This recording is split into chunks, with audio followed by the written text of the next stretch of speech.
Assalamualaikum warahmatullahi wabarakatuh. Bersama Cak Pras di sini. Hai konco-konco kabeh. Salam semua, sehat selalu. Konco kabeh, sahabat 3M, para relawan, konco-koncoku podcast JITC ya. Teman-teman semua, teman-teman UPT PMP ITK, jangan lupa teman-teman JITC. Untuk yang kesekian kalinya Cak Pras tampil kembali, sowan kembali kepada teman-teman semua, rekan-rekan semua, khususnya sahabat 3M. Kali ini ada sesuatu hal yang menarik. Ada beberapa hal yang menurut Cak Pras dan timnya Cak Pras ini perlu kita angkat, perlu kita informasikan, perlu kita komunikasikan, perlu kita beritahukan pada khalayak seluruhnya, terutama untuk memberikan motivasi, memberikan semangat baru bagi kita semua, para wirausaha baru, khususnya para tenan-tenan baru semua, wirausaha, para startup semua, khususnya teman-teman remaja, ya, sahabat 3M, para teman-teman podcast JTC, rekan-rekan semua, Bolo Podcast JTC dan sahabat 3M, ada sesuatu yang menarik bahwa ternyata ada saudara kita, ada teman kita, ada family kita ya. Ini hal yang unik, hal yang sangat menarik ya. Karena dari segala lini gempuran-gempuran produk-produk impor, ternyata produk ini masih memberikan secercah harapan, memberikan sesuatu yang ke depan akan menjadi kemandirian untuk memberikan kontribusi terhadap perekonomian secara nasional. Apa itu? Adalah konveksi. Nah, Polo Podcast dan rekan sahabat IKM, kami menghadirkan teman kita, ya, saudara kita, salah satunya adalah beliaunya ini. Gimana Neng Yati? Sehat ya Neng Yati? Nah, Neng Yati ini sudah melalang kemana-mana. Mulai kecil ada di Surabaya, begitu besar meloncat ke Mojokerto. Jadi Surabaya Mojokerto itu bukan asing lagi, bahkan tiap hari kalau boleh katakan gitu. Nah, salah satu usahanya seperti yang kami sampaikan tadi, Cak Pras tadi sampaikan bahwa Neng Yeti ini, saya juga tidak tahu kenapa menekuni salah satu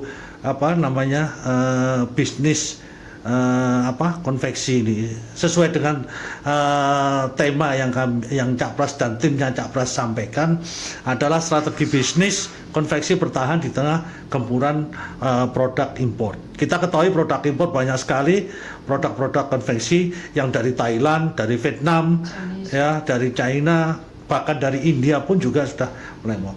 Tapi tidak tahu, apapun nanti Neng Yeti nanti yang akan menjelaskan. Oke, Neng Yeti, sebetulnya ide atau gagasan Neng Yeti sebelum membuka bisnis ini, sebetulnya awal itu di benak Neng Yeti itu apa sih kira-kira? Monggo. Awalnya ini, ya, jujur yang saya tidak pernah membayangkan. Jadi bisnis itu, kalau saya pernah lihat di salah satu pakar ekonomi itu, iya, kalau nggak salah Bapak Bob Sadino. Oke. Bisnis apa yang paling menjanjikan? Bisnis apa yang paling menjanjikan sukses apa? Bisnis yang kau jalankan. Jadi jangan cuma diangan-angan. Iya. Padahal jalan dulu gitu ya. Betul, padahal waktu itu sama sekali nggak berangan-angan di usaha konveksi. Jangankan usaha konveksi, saya jahit baju sendiri aja nggak bisa. Iya. Ya, awalnya saya ketika saya berhijrah, background saya sendiri tuh sebenarnya background perhotelan. Oh. Ya, saya salah satu manajer hotel. Ya. Kemudian hijrah karena memenuhi ibadah saya untuk menjaga orang tua di Mojokerto. Terus di situ saya mulai karena biasanya kerja workaholic. Iya. Terus gak ada kerjaan, cuma nungguin orang tua, terus menjaga amanah orang tua ke sawah. Ya. Saya sempat berpikir waktu itu malah udahlah jadi petani aja lah. Jagain sawahnya orang tua. Iya, iya. Terus nggak lama kemudian karena backgroundnya workaholic ini nggak bisa lama-lama berdiam diri, akhirnya ya coba usaha apa. Usaha apa yang kiranya bisa membuat saya istilahnya mengusir kesepian atau menghilangkan ya rasa-rasa waktu zaman dahulu begitu karena senang kerja workaholic, terus begitu di desa nggak ada kerjaan, terus kira-kira usahanya apa nih? Iya. Awalnya saya justru memilih usaha distributor kaos. Ya. Jadi sama sekali belum ke jahit. Penjahit ya, oke. Distributor kaos dari Bandung. Jadi masih lokal minded aja. Di situ karena daerah desa saya itu banyak sentra industri kaos sablon terutama.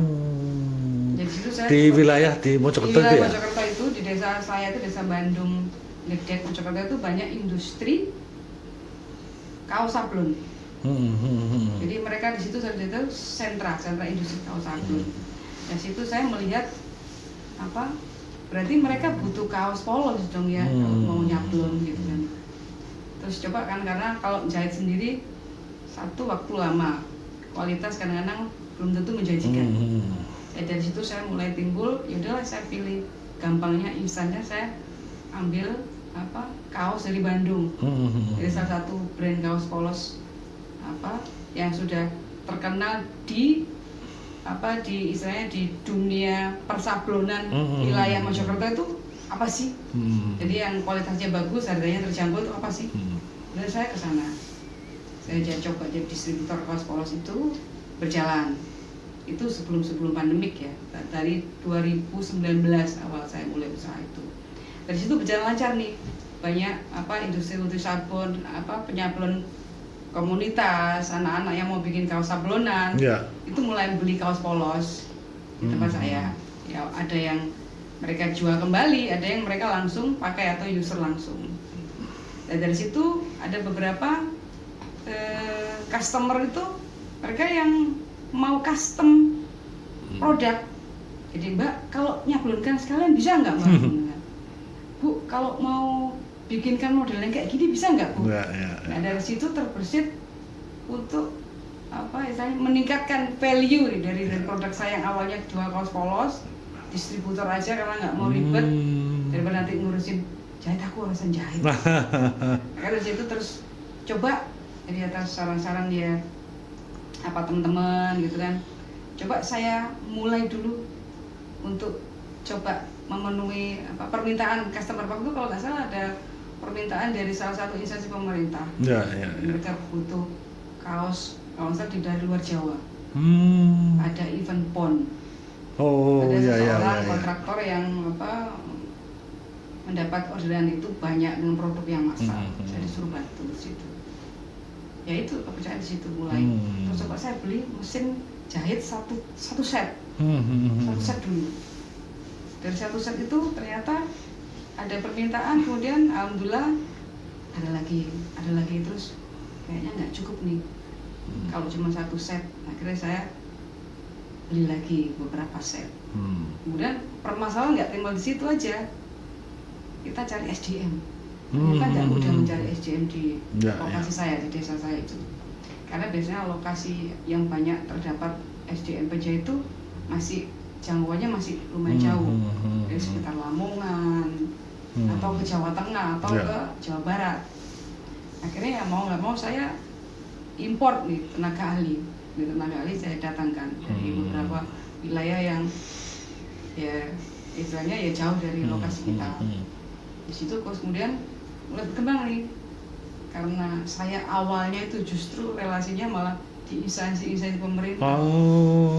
Ya dengan mereka ada kontraktor yang dapat tender, maka saya disuruh bantu. Nah, dari situ terus kemudian saya terbersit untuk membuat suatu badan usaha.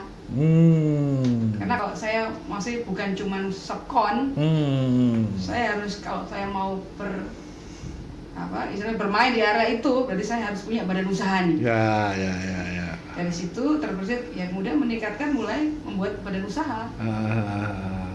Badan usaha, kemudian ya dibantu sahabat saya tadi itu, kemudian saya mengurus perizinan. Ya.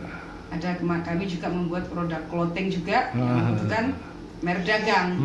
Dari situ karena kita perbincangan antar sahabat, ya udah kamu sebaiknya mendaftarkan produkmu di Kemenham, di Kemenhum ya. Kemenhumkam. Jadi supaya kita punya legalitas. Ya. Jadi merek dagang kita terdaftar. Iya. Itu dari situ.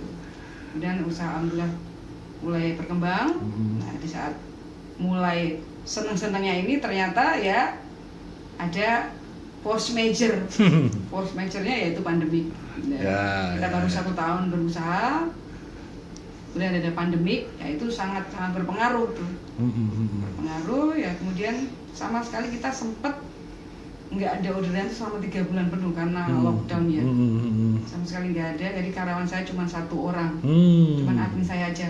Jadi yang bantu-bantu cuma posting-posting produk di medsos atau bantu administrasi aja. Dari situ. Kemudian setelah pandemi berlalu, awal-awal 2021 ya. Pandemi pertama itu. Pandemi pertama 2020. Iya, 2021 2021 lah, 2020 ya. Itu saya nggak sengaja dapat tawaran dari suatu perusahaan manufaktur besar di daerah Mojokerto. Itu dia menawarkan jasa untuk konveksi atau pengadaan baju seragam. Nah, di situ saya terus terang modal sudah habis. Terus ada faktor pesimis juga. Lanjutkan apa enggak nih gitu kan. Terus karena ya itu terus punya suatu tekad ya, kalau saya nggak meneruskan, terus banyak karyawan yang masih bergantung, yang masih berharap perusahaannya masih tetap berjalan. Terus peralatan mesin itu buat apa? Saya mulai berpikir ya udah gimana caranya saya harus bangkit kembali. Nih Yati tadi disampaikan tadi ada ide, ada gagasan seperti itu. Terus kemudian Yati berusaha untuk mengembangkan, mengurus perizinan untuk badan usahanya, boleh dikatakan gitu. Sebetulnya pengaruhnya apa sih sampai nih Yati berusaha untuk melegaliskan terus kemudian badan usaha dan sebagainya terhadap usahanya nih Yati sendiri? Pengaruhnya sih sangat signifikan ya, sangat besar. Karena saya rasa sendiri, ya nggak tahu kalau yang pelaku usaha kecil dan minim UKM lagi yang lain belum merasakan manfaatnya, ya saya belum tahu. Tapi kalau menurut saya itu manfaat yang saya dapat sangat besar dan sangat signifikan. Kenapa? Kalau kita mendapatkan legalitas dari badan usaha, kita peluang kita tuh lebih banyak terbuka. Jadi lebih banyak peluang kita lebih terbuka lah. Jadi kita bisa menciptakan peluang-peluang, jadi kita bisa masuk ke instansi-instansi pemerintah lebih mudah, ke perusahaan-perusahaan besar yang punya kredibilitas bagus. Itu kita bisa mendapat jalan lah. Karena kalau perusahaan besar itu kalau kita mau masuk harus, salah satu syaratnya harus punya badan usaha. Jadi kalau kita nggak ada badan usaha, kita kesulitan untuk masuk ke ranah situ. Terus terkait permodalan gimana pada saat itu? Pada saat itu ya ini ada cerita lagi. Jadi ketika zaman krisis itu tahun 2021-2022 ya, karena saya tergerak dengan peluang tadi, saya ingin menciptakan peluang nih, mumpung ada di depan mata, masa saya sia-siakan. Karena jiwa saya nggak mau nyerah, akhirnya mau nggak mau saya ngajuin pinjaman ke bank pemerintah, itu melewati kredit usaha rakyat atau KUR. Karena saya punya peluang di situ. Gimana caranya? Saya harus terus gitu. Jadi saya coba untuk memanfaatkan fasilitas dari pemerintah. Ya, itu fasilitas yang diajukan itu dan yaitu mandiri atau kelompok? Itu kita kredit usaha, Pak. Kredit usaha, jadi KUR itu kredit usaha kecil. Jadi mereka pemerintah memfasilitasi kredit untuk usaha kecil dan menengah, kayak itu dengan bunga yang lumayan lebih rendah, seperti itu. Kalau boleh tahu nominalnya berapa pada saat itu? Waktu itu saya cuma butuh kalau nggak salah 200 juta itu Oh, buat beli mesin oke, bordir. oke. Jadi sebagian buat beli mesin bordir karena ya kan mereka itu perusahaan besar yang karyawannya ribuan. Ya. Jadi kalau saya mikir waktu sempat uang yang jadi distributor itu ketika saya tidak punya mesin bordir sendiri, kos saya lumayan tinggi karena saya harus membordirkan Ya, vendor lain. pasti itu. Nah, karena saya bertekad itu, terus kemudian saya coba nekat ya itu tadi. Jadi kredit yang saya dapat dari bank pemerintah itu sebagian saya untuk DP mesin bordir Ya. dan mesin-mesin jahit, sebagian untuk modal kerja. Tapi ada apa namanya usaha khusus enggak? Karena ya mohon maaf dengan latar belakang Ning Yeti dari sisi entrepreneur perhotelannya, Betul. terus kemudian gimana sih cara membordirnya dan sebagainya ini? Nah ini apa harus belajar dulu atau mesin didatangkan terus mencari orang atau yang nanti dibiayai untuk mengerjakan dia karena dia sudah punya skillnya untuk membordir gitu mungkin. Iya. Intinya saya tuh learning by doing. Learning by doing. Jadi ketika mesin bordir itu datang ya saya nggak pernah tahu itu mesin bordir itu ya apa caranya. Oke. Nah, ketika datang itu dari distributor mesin itu dia ada teknisi sekaligus instruktur. Iya. Jadi karyawan saya itu alhamdulillah juga anak-anak muda yang punya potensi dan punya motivasi yang tinggi. Jadi mereka semua otodidak nih. Cuman belajar dari teknisi aja. Mereka juga browsing sendiri di YouTube apa segala macam. Kita semua otodidak. Saya berpikir kenapa enggak? Istilahnya kalau orang Jawa namanya ilmu karton. Yang penting kita punya motivasi tinggi, semangat untuk belajar. Nah, itu. Saya sampai sekarang masih belajar. Terus kemudian muncul Gayatri itu gimana cerita? Gayatri karena awal saya itu hijrah ke Mojokerto itu saya sebetulnya pengennya uri-uri budaya Mojopahit.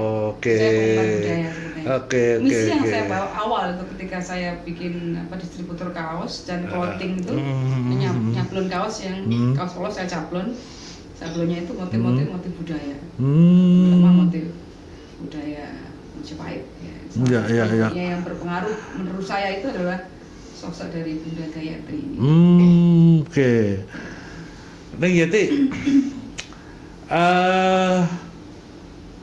proses konveksinya itu kira-kira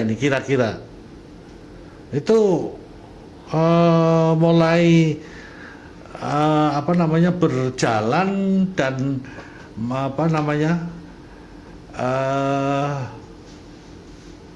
mengikuti perkembangan, mengikuti tren-tren kekinian misalnya. Itu apakah dibantu dengan media-media elektronik atau mungkin melalui internet atau otodidak dengan mengembangkan sendiri dan sebagainya. Itu gimana itu prosesnya itu? Jadi kalau kita proses untuk marketing strategik dengan istilahnya media global awareness itu kita semua ngikut aja. Jadi kalau trennya ini kita lagi harus kita karena era marketing digital. Mau nggak mau kita harus belajar ke situ. Jadi kita mindset kita rubah. Kalau dulu yang kita marketing atau nyales itu berdasarkan kenalan, relasi. Tapi karena udah zamannya ini, jadi kita manfaatkan era digital itu ya untuk bergeser ke situ. Di samping tetap relasi offline kita, relasi daring kita tetap kita maintain. Ya. Pola podcast, iki lho. Ning Yeti iki siji kerja keras, ya. Nomor loro wonge wayu, ya to. Wis pasti. Nomor 3 terengginas, ya.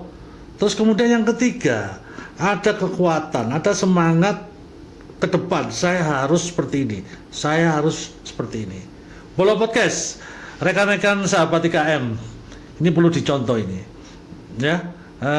Dari yang semula entrepreneurnya mengembangkan atau jadi manajernya di salah satu atau sebuah hotel, kemudian ditinggalkan begitu aja, terus kemudian merubah mindsetnya untuk bergerak, berbisnis, berusaha, berwirausaha ke sektor konveksi. Ini jauh banget ini, bertentangan dan menyimpang jauh, ya. Nah, tantangan-tantangan apa yang pernah dihadapi oleh Neng Yeti, konco Bolo Podcast, ya? Soto Lamongan, soto Wonokromo, soto Pandigiling, ya, ambek soto Gresik. Wis salah, ya iku soto-sotoan, sing penting soto enak. Meneh-meneh ya, meneh-meneh dibosi ambek Neng Yeti nang Mojokerto mangan soto. Neng Yeti, seperti yang saya sampaikan tadi, tantangan-tantangan apa sebetulnya dalam proses perkembangan transisi panjenengan yang dari ngurusi hotel kasarnya seperti itu ya, terus kemudian pindah ke konveksi, terus kemudian berkembang dengan ide-ide cemerlang sampai sendiri dan timnya sebenarnya jenengan ini. Saya meyakini pasti ada suatu tantangan-tantangan yang tadi disampaikan Neng Yeti, yang tadi di era COVID sampai cuman satu karyawan, kemudian berkembang dan sebagainya. Ini tantangan-tantangan itu sebetulnya apa Neng Yeti yang menjadi suatu kekuatan Neng Yeti untuk bertahan terhadap konveksi itu sendiri? Tantangan tuh sebenarnya tantangannya nggak terlalu gimana sih, karena saya dari kecil udah terbiasa diajari untuk mandiri, kerja keras. Ya. Tantangan paling yang agak riskan itu sebenarnya merubah mindset dari pola pikir kita. Dari awalnya kita sudah terstruktur dengan perusahaan manajemen yang sudah rapi, kemudian beralih ke usaha di desa, di kampung, di mana kita berhadapan dengan sumber daya manusia yang masih terbatas. Jadi saya nyari karyawan itu terbatas. Saya mulai dari awal, membangun mental awareness bahwa kerja itu harus kerja keras dari nol, itu ya berdarah-darah gitu. Jadi kalau memang nggak sanggup ya nggak apa-apa, saya legowo. Tapi kalau mau berjuang bersama, ayo.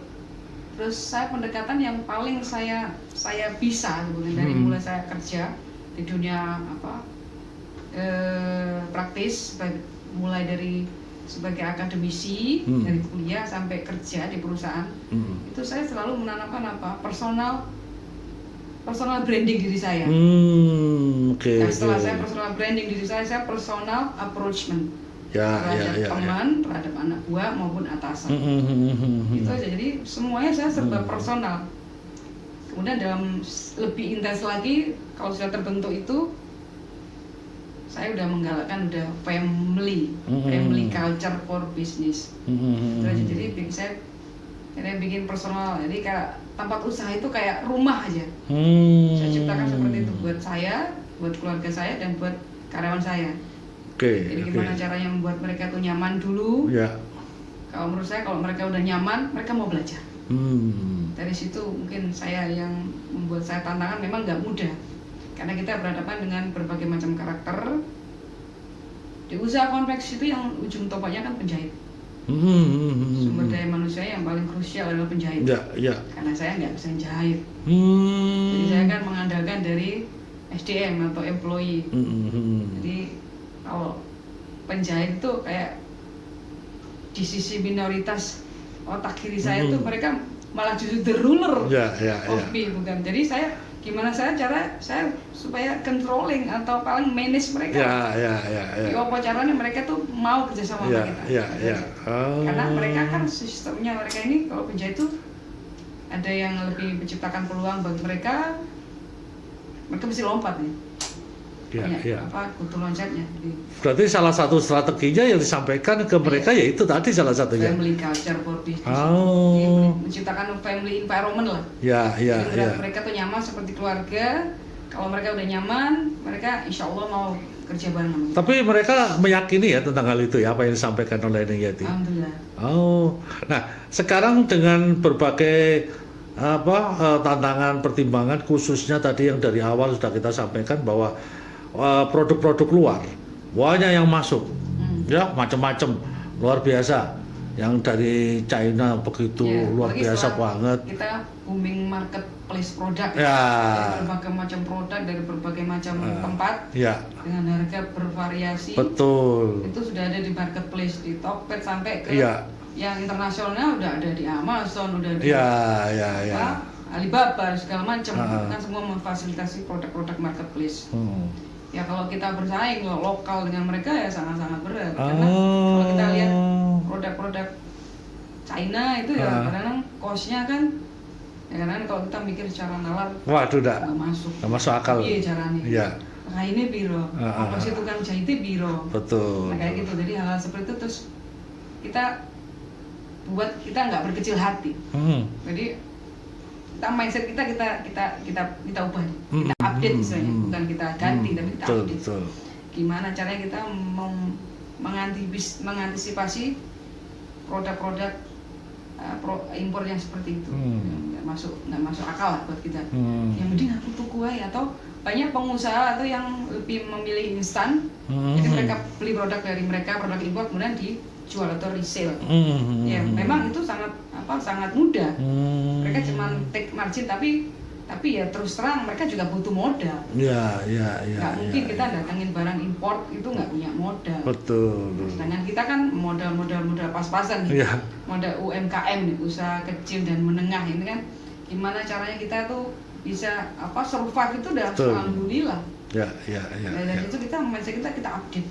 Oke. Ya dari yang awalnya kita menjual produk yang banyak konveksi juga di lokal juga banyak menjual produk serupa dengan harga bervariasi. Terus kemudian terkait bahan baku kira-kira ada kesulitan enggak kira-kira?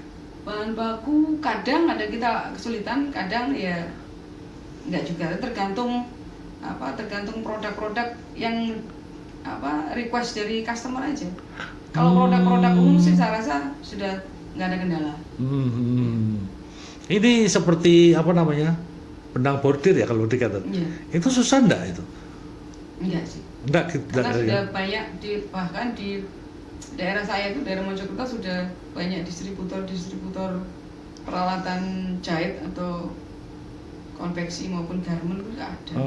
Karena kalau saya perhatikan di salah satu tempat ya di Jawa Timur itu ada salah satu tempat boleh dikatakan sebagai pusat bordir lah, boleh dikatakan pusat bordir, salah satu tempat di Jawa Timur.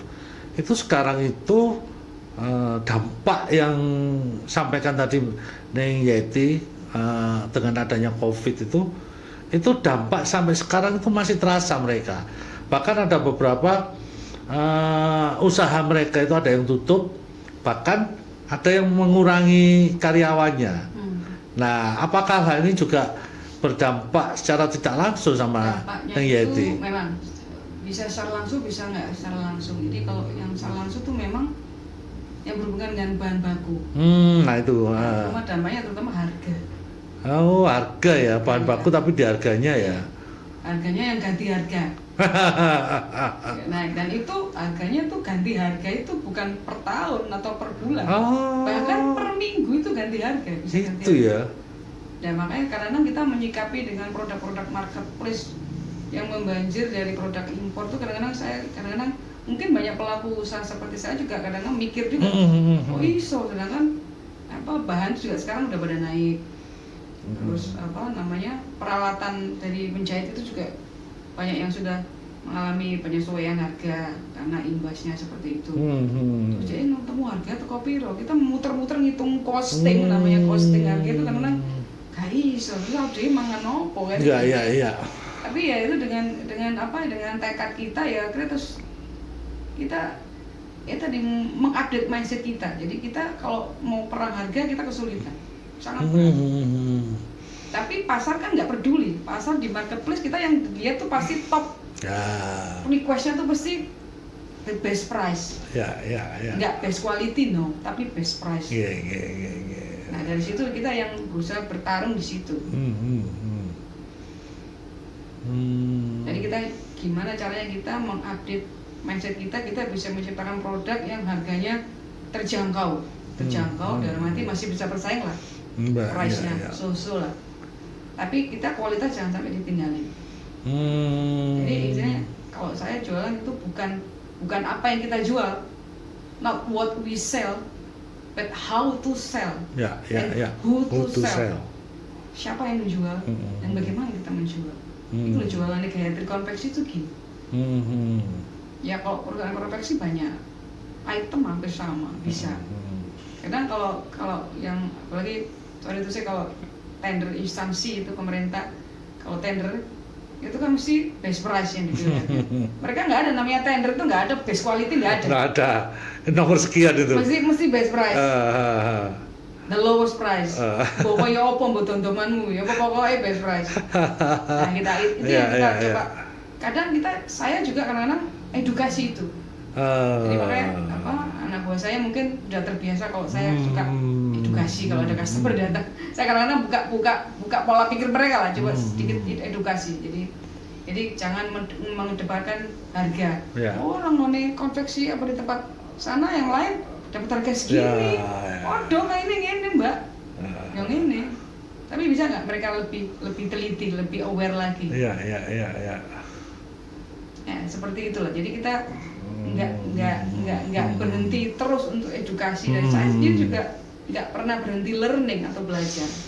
Gimana cara mengantisipasi? Kalau bisa saya mengedepankan gimana cara kita tuh berkembang. Bukan cara kita bertahan, tapi cara kita berkembang. Ya apa caranya? Nah itu. Polo Podcast, rekan-rekan semua, sahabat IKM, seperti yang disampaikan dengan Yeti. Jadi, nek kon pengen dodolan, ya ojo iri mbek kono ambek kanca kanan kirimu. Kamu harus punya strategi loh. Lain lagi harus punya strategi. Ngedolmu ya opo? Ya, supaya pelangganmu gak melayu, pelanggan-pelanggan tidak lari, kamu harus punya strategi jitu. Ya betul ya, Neng Yati ya. Ya, misale iki contoh, kon tuku klambi ya 10.000 oleh siji misale, tapi kon tak kei roti sak black lho. Iku strategi lho. Ya, kon tuku daster nang nggonku 50.000 oleh telu misale, biasanya kan 1.000 telu. Iki 50.000 oleh telu misale. Ya, tak tambahi voucher pulsa misale 30.000 lho. Kan alhamdulillah.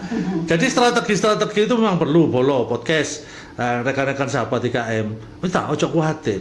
Sing penting hatimu, niatmu, mindsetmu harus satu. Harus fokus, harus punya kekuatan. Ojo pasrah ojo nyerah. Wong durung cair wis nyerah. Dikon gawe wis kabeh cangele ya. Ya. Polo Podcast. Engko strategi apa sing diomongno ambek ning Yeti, ya kudu dirungokno maneh. Tenang ae. Ning Yeti, kembali lagi nih Yati. Pemasaran selama ini selain lokal lah boleh dikatakan gitu, di luaran itu apa kira-kira? Di daerah-daerah mana atau memang fokus sesuai dengan pemesanan atau order tertentu atau bagaimana? Atau di marketplace dan sebagainya? Bisa. Jadi ada beberapa item yang kita pakai untuk strategi marketing. Tetap karena kita hidup di era digital market, tetap kita maintain itu. Kemudian kita memanfaatkan sistem jaringan. Jadi kita membina beberapa freelance marketing. Jadi ada beberapa sales itu yang sales freelance mereka. Jadi kerja sama kita. Jadi mereka punya orderan, mereka cari, kemudian datang ke kita. Itu salah satunya. Yang ketiga yang paling konvensional yaitu berdasarkan relasi saya, link dari teman-teman, atau kemudian saya delegasi aplikasikan ke anak buah. Semua employee saya atau semua anak-anak itu saya educate untuk everybody is a salesperson. Jadi setiap anak itu kamu bisa nyales. Kamu kerja di sini ya bisa nyales juga, asal semuanya berdasarkan koridor masing-masing. Ada aturannya dan semuanya juga udah disepakati. Jadi saya encourage mereka, bukan cuma mereka sekedar kerja sama saya, enggak, tapi saya encourage juga mereka untuk lebih berkembang, inovatif. Jadi mereka juga kadang-kadang kreatif, mereka tuh lebih muncul. Jadi mereka juga bisa bantu nyawa sendiri. Jadi mereka biasanya kan anak-anak muda yang punya teman, punya jaringan, punya link. Nah seperti itu yang saya manfaatkan tetap. Jadi di samping digital tetap, tapi karena Convex itu adalah perusahaan jasa. Jadi lebih ke maintain servis kita, quality kita. Ya intinya kita gimana caranya value kita itu tetap eksis. Ya. Terus dari hari ke hari, dari masa ke masa kita selalu harus ada value added atau nilai tambah. Itu yang saya selalu kedepankan sama lingkungan saya. Jadi ketika itu semua berjalan, sistem udah jalan. Kalau sistem semua udah paten ya, sistemnya ya ngunu manajemennya gitu. Ya. Ada admin, ada keuangan, ada marketing segala macam. Tapi kira-kira pernah nggak nih Yeti sampai ya boleh dikatakan karena situasi kondisinya ekonomi akhir-akhir ini seperti itu ya boleh dikatakan gitu, pernah nggak ya Yeti merasakan dirugikan oleh pihak-pihak tertentu atau pihak lain, atau mungkin ada teman sendiri, mungkin ada saudara gitu mungkin? Ya pasti ada. Pasti ya. Itu pasti ada. Kalau pasti ada. Terus kira-kira kita berhubungan dengan publik, masyarakat, dengan kadang terlepas dari instansi atau badan usaha yang mereka bawa, kadang-kadang personal sendiri yang bermasalah. Nah, itu kadang-kadang ya kita pernah berhadapan dengan seperti gitu ya. Oke. Nih Yeti, sebetulnya yang diinginkan nih Yeti itu apa sih dengan keberadaannya Neng Yeti seperti sekarang ini, kemudian dengan tantangan global seperti sekarang ini, apalagi geopolitik seperti itu, ekonomi kita juga seperti itu, ekonomi global juga berpengaruh, berdampak seperti itu. Nah, ini yang Neng Yeti kedepankan next berikutnya. Ini apa sebetulnya yang diinginkan oleh Neng Yeti sendiri? Ya, awalnya sih saya niat dalam hati aja, nawaitunya semua apa yang kita lakukan itu ibadah. Kalau kita nawa itu dari awal itu, pasti nanti sisi spiritual kita tetap jalan. Jalur langit kita tetap jalan. Apapun kesulitan kita hadapi pasti ada jalan keluar. Ya. Awalnya yang dari cuman ingin bertahan aja. Ya. Pasti suatu saat pasti akan muncul dalam hati kita untuk gimana caranya tadi update value. Kita harus berkembang. Kita memanfaatkan apa yang ada kita sekarang untuk mencapai hal yang ingin kita capai di kemudian hari. Itu aja. Dro, kono jom tengah Dro, iki lho ngono bolomu Dro. Ya. Jadi apapun yang sebaik-baik manusia itulah yang bermanfaat. Itu aja yang saya pegang itu aja. Oke. Loh, Dro. Ditambahin maneh ini Dro. Iki donya iki gak wekmu tok ya, iki weke wong akeh iki. Wong iki sak donya. Ada Mbak Indra kan tadi. Termasuk kancamu Indra. Jadi gini teman-teman, rekan-rekan podcast Sahabat 3M CITC Surabaya. Jadi apa yang disampaikan oleh Neng Yeti ini sangat-sangat luar biasa banget ya. Keinginan, motivasi, semangat Neng Yeti ini perlu kita contoh lah, perlu kita semangati. Kemudian yang kedua, banyak tantangan-tantangan yang pernah dihadapi seperti itu dilewati dengan enjoy, dengan tenang, begitu aja. Yang penting ada keinginan, semangat, fokus, tekad dan sebagainya. Dan yang ketiga, semua itu diserahkan oleh Gusti Allah, Tuhan yang Maha Kuasa, Allah Subhanahu wa taala. Iya. Jadi apapun kita kembalikan, kita mohon kepadanya.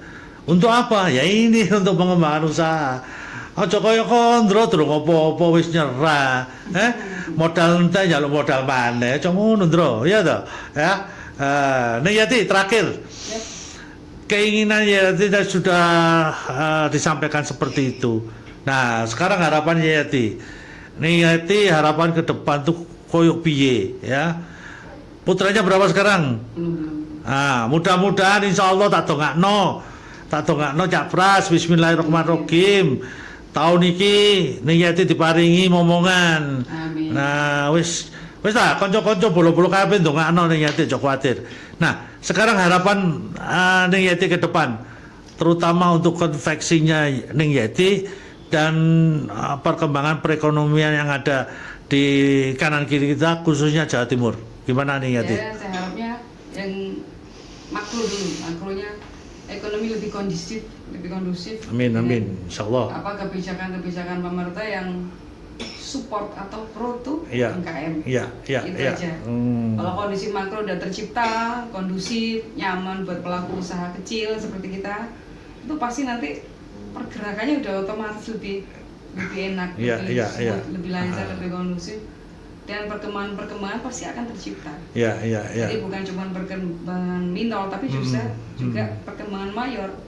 Lingkungan kita pasti akan sangat support itu. Itu yang saya harapkan. Jadi untuk secara mikro, untuk saya sendiri ya, saya inginnya juga Gayatri Konveksi itu berkembang bukan cuma sebagai pelaku usaha kecil, tapi pelaku usaha yang istilahnya yang support untuk di mayornya dengan memberi manfaat kepada banyak orang. Amin insyaallah. Bermanfaat untuk lebih banyak orang dengan lingkungan yang lebih kondusif, lebih baik, lebih maju.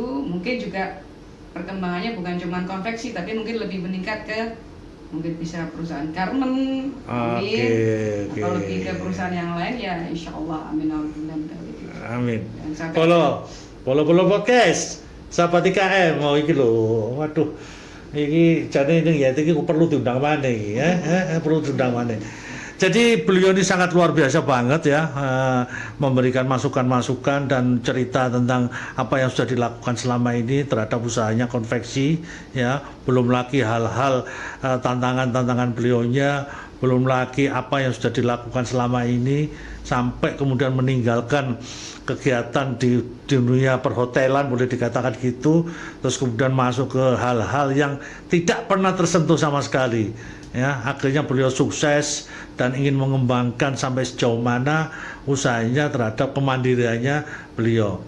Rekan Polo Podcast, bahwa apa yang sudah kita inginkan, semangat apa yang sudah kita lakukan, tekad kita yang sudah kita lakukan, ini harus kita jaga. Jadi kita jangan patah semangat, jangan patah arang. Apapun semuanya, kalau kita sudah tekad bulat, kita harus fokus pada sesuatu hal yang kita rasakan bahwa itulah keberhasilan. Dan terus belajar, tidak pernah berhenti. Wah, ini terus belajar dan tidak pernah berhenti. Ya, oke. Polo Podcast, rekan sahabat IKM, kapan-kapan kita sowan ke tempatnya Yati ya. Kita sowan sana. Polo Podcast aku stok kabeh iso. Ya, teman-teman JTC bisa, teman-teman PMPI bisa. Apa maneh kon niku Ndro? Budal Ndro, cok domblong ae kon niku Ndro. Ya, ngono lho Ndro, seneng aku. Ojo mesam-mesem tok Ndro. Iki lek gak salah kanca lawas jare Ndro. Jadi semuanya koncoplek lho, Ndro. Lali kok, Ndro. Sisi jene Yanto, si jene Ndro, satunya Joko lho. Maksudnya Joko Kondo ngono lho. Rekan Podcast, terima kasih atas perhatian rekan-rekan Podcast. Mudah-mudahan kita doakan bersama Yati sukses selalu, tambah rezeki, sehat selalu ya. Ditambah rezeki sing gede yaiku momongan. Ya. Apapun lek wis Gusti Allah kun fayakun pasti tadi. Tergantung keikhlasan kita. Kita berikan semangat dan mohon maaf, Polo Cak Pras lambene ya ngono iku. Aja kaget Surabayaan ya. Tapi ya atine Capras, wene atine harmoni ya. Apa mana lek disambangi saling silaturahmi. Oke, Bola Podcast, terima kasih rekan-rekan semua dan terima kasih rekan JTC, PMBI dan sahabat IKM dan semuanya yang melihat pada kesempatan yang berbahagia ini. Capras tutup. Ya. Aku mau wis tuku soto ya. Oh, wis ya. Wis. Cuman bila taufik wal hidayah. Wassalamualaikum warahmatullahi wabarakatuh. Sukses selalu. Terima kasih, Neng. Alhamdulillah.